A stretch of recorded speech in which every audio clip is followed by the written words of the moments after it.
After a month of development and unveiling, it was now the eagerly anticipated time for the 2016 cars to hit the track for the first time as pre-season testing was about to get underway in Jerez. The big story from today was definitely in Ataroka. They didn't only set the fastest time on a 1:21.069, courtesy of Wesley, who was in the car today, but they also completed the most laps out of anyone. They completed 160 laps seemingly without a hitch. Behind Wesley was Dorp, who seemed to demonstrate that they seemed to be best of the rest. Chantal Hawk set the second fastest time on a 1:21.242 and was able to do 148 laps. GP seemed to demonstrate that they have made a step forward since last year. Toby Jones set the third fastest time on a 1:21.744. Despite an off at the end of the session, it was definitely a positive start for GP. Masterforce struggled slightly. They seemed a bit off the pace throughout the whole day, particularly in the second part, and it is clear that they have a lot of work to do. Guindana seemed to have a lot of unlocked potential, because they seemed quite fast, but Kieran Hardy could not find the clear lap and also had to stop the car at the end of the session, so he could only set the 7th fastest time. It's clear that there is a lot more to come from that new look Guindana. The big surprise of today was arguably Tove. They seem to have a car that is quick, and despite having a brake failure at the end of the session, Tove were absolutely delighted with the progress that they made with their 2016 car. Tom Mungle was able to set the 6th fastest time and clearly demonstrated the car has pace. Another team who was pleased with their running today was the newly MAT run Mossad team. Matthew Towson was able to complete 157 laps, the second most out of everyone, and he set the 8th fastest time on a 1:22.572. However, it wasn't a smooth session for everyone. Louise Morrow crashed in the first part, and that curtailed her running till after the lunch break. She did make up for it though, as after the lunch break she completed 82 laps and set the 9th fastest time overall. It went a lot worse for some. Lucas Quintanilla had his running curtailed in both sessions by engine issues. In the first session he had to stop out on track, and he was only able to set the 10th fastest time. CGP endured an exact mirror to what DMAD endured. They had engine issues in both parts of the test day, and Luke Julian was only able to set the 11th fastest time, less than half a tenth off Lucas Quintanilla. During the session, I went trackside to analyse how good each car looked. Well, hello everyone and welcome to the first trackside footage of the day. And it looks like we have got quite a few cars out on track. But just listen to the new sounds.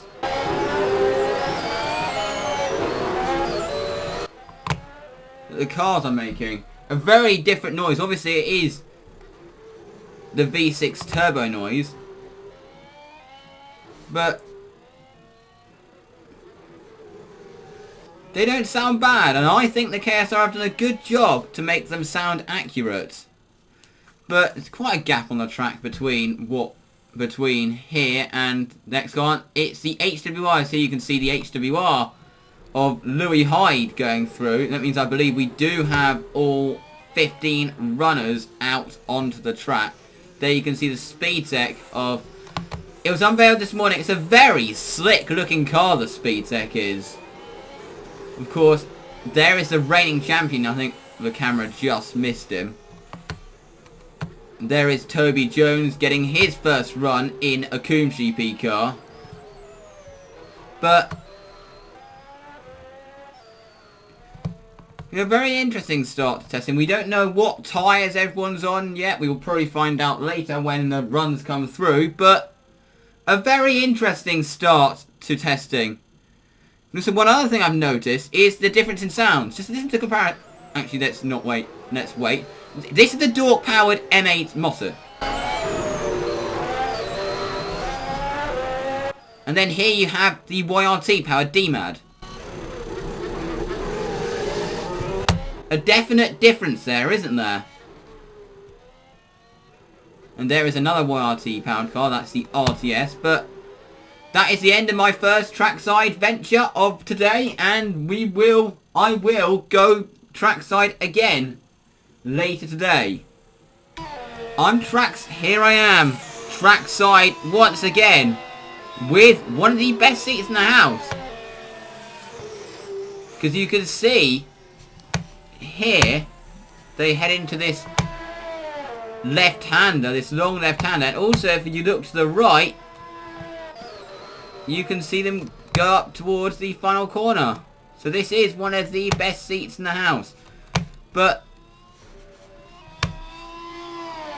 in terms of the difference in engine noise, you can really see it here between the engine manufacturers. Because there's 3 engine manufacturers: Yamaha, Masterforce and Dork. And we're just waiting for a car to come round as the Mossad now heads up towards the final corner of Massachusetts. That's what SCT Nataroka. That's Hardy Kandana, but they have the same engine. Listen to the Masterforce. Makes a different noise, doesn't it? And then wait till a Dork-powered car goes past. Listen to that. You can clearly hear the differences between the engine noise. Like, for example, the Anatharoka, I think that is the healthiest sounding car engine that there is. Because it seems to be running smoothly, the Anatharoka engine. I mean, listen to it.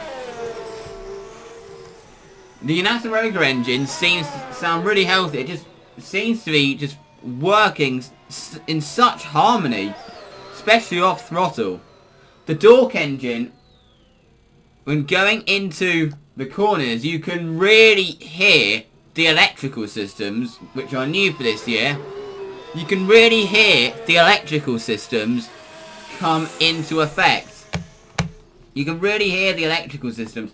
The Masterforce, I think it's like the least healthy sounding engine out there. It makes kind of a bit more of a rasp as it goes past. Makes a different noise to the other two. Like the acceleration noise from the Anatharoka and the Dork is very similar. But it's very interesting to see the difference in engine noise. But so far today, judging by the pace, it seems Yanataroka do have the best engine once again. But there is still a long way to go. We're only actually almost a quarter of the way through the morning session as I'm filming this. So we'll have to wait and see. Well, here I am filming my final trackside venture of the day. I'm just going to talk you through how each of the car looks. As you can see, this is going into turn 5, which is the long right-hander before we go onto the straight. Now, in terms of how the cars look, it's the DMAD firstly. The DMAD goes past. It has looked throughout the whole day. Lucas has looked like he has been really struggling with the car. It's looked all over the place. The MAT Mossad looks fairly reasonable. So does the Masterforce. Look, a little bit of a slide there from the Masterforce of Damner, but then he easily held it. So it looks like Masterforce, I think they are looking okay. And I mean, it may not look like it via the timesheets, But I think there is unlocked potential in that car. There's not really many cars out on track at the moment. There you can see the CGP. The CGP looks like they've got a reasonable car. Here you can see the HWR and the SpeedTech going round. And then the RTS. The RTS looked okay. And then the Yanata Roka. They, once again, look like the team to beat. Because they have looked so planted, as you can see the Baronasso going through. They look like they're very good. And another car, and also this really shows from the timesheets as well, that looks really good. The Tove. Has to be said, they have got that car absolutely spot on. The Tove, I think they could be in, if this is anything to go by, I think they could be in for a very good season this year. So I think that Tove are the major surprises. To be honest, judging by how each car looks, I think the team that's going to lose out most is going to be the DMAD. Because that car has just looked all over the place. Every time it's gone round, Lucas looks like he has been really struggling with it.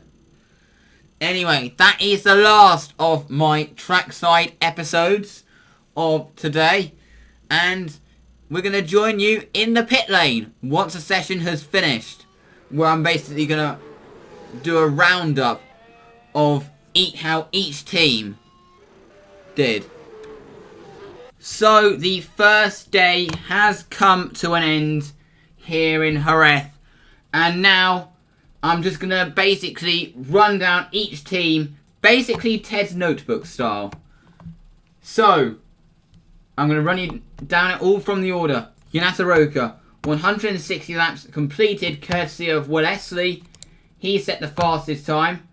Dork, just reading, 148 laps completed courtesy of Chantal Hawk. She set the second fastest time. Kumshi had an off at the end of the session which curtailed their running. 143 laps completed. Toby Jones was able to set the third fastest time. Baroness, I haven't mentioned them yet, but they seemed quick in the first part, but towards the end, they kind of struggled a little bit. But they set the fourth fastest time and completed 152 laps, courtesy of Will Buchan. Marsport struggled quite a bit. Fifth fastest time, courtesy of Dan Miller. Third most completed laps out of anyone, 156 laps. Tove, as I've already mentioned, a fantastic day for them. Sixth fastest time. Despite a brake failure at the end, they completed 148 laps. So, really good day for Tove. Tom Mungle setting the sixth fastest time. Guindana, I think there is potential in that car that has yet to be unlocked. Kieran Hardy only set the seventh fastest time, but judging by the fact that on his fastest time and his second fastest time he did run into traffic, I think there is unlocked potential in that car. Kieran Hardy completed 150 laps despite having to stop the car at the end of the session. So, a reasonable day for Guindana, I think you can say. Mossett, they stated on Twitter that they were very pleased with their running. So did Matthew Towson also. He also stated he was very pleased with the day's work. 8th fastest time and 157 laps, which is the second most out of anyone. So, really a good day at the office for Mossett and Matthew Towson. RTS running really cut short in the morning as Louise Morrow crashed the car. But the car was fixed for the afternoon session and she was able to do 82 laps, which really is a fantastic amount and really makes up for the loss of running as much as she really can. She set the 9th fastest time, did Louise Morrow. DMAD, a very difficult day for them. 2 engine issues and only the 10th fastest time Lucas Quintanilla was able to set. CGP Racing, obviously as I said, basically the same as DMAD.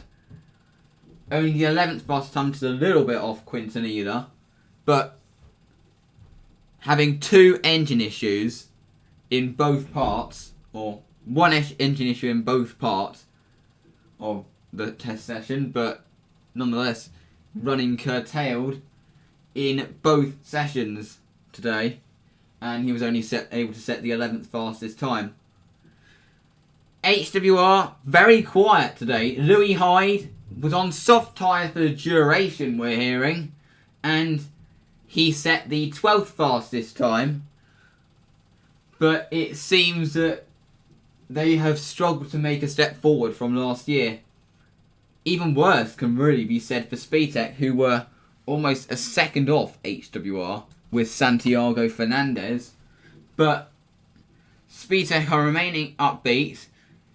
They did put the soft tyres on in the morning, but Santiago Fernandez is learning. It's only the second time today. It was only the second time that Santiago Fernandez has ever driven a CRC car, so he does have a lot to learn. Because of course the eligibility regulations doesn't state about how much running in a CRC car you have to have, which I think needs to change. But I think Santiago Fernandez is ready for CRC. He is just learning at the moment. Anyway, that is it from the roundup of day 1. And we'll see you tomorrow for the day 2 roundup. Goodbye.